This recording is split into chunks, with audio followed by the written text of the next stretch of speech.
Diqqat! Shoshilinch tezkor xabar. Ertaga qaysi viloyatlarda yomg'ir yog'ishi prognoz qilindi? Assalomu alaykum hurmatli tomoshabin.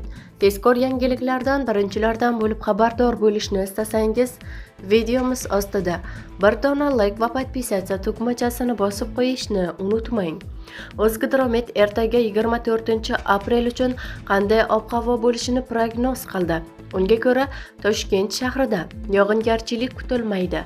Harorat kechasi 13-15 daraja, kunduzi 25-27 daraja bo'ladi.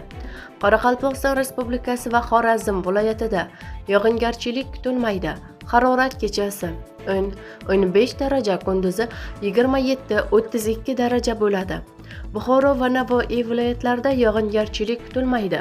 Harorat kechasi 12-17 daraja, kunduzi 27-32 daraja bo'ladi. Toshkent, Sirdaryo, Jizzax va Samarqand viloyatlarida yog'ingarchilik kutilmaydi. Harorat kechasi 11-16 daraja, kunduzi 24-29 daraja bo'ladi. Qashqadaryo va Surxondaryo viloyatlarida yog'ingarchilik kutilmaydi. Harorat kechasi 13-18 daraja, kunduzi 28-33 daraja bo'ladi. Andijon, Namangan, Farg'ona viloyatlarida kechasi va ertalab ba'zi joylarda qisqa muddatli yomg'ir yog'ishi, momaqaldiroq bo'lishi mumkin. Harorat kechasi 10-15 daraja, kunduzi 22-27 daraja bo'ladi. Respublikaning tog' oldi va tog'li hududlarida esa havo o'zgaruvchan bo'ladi.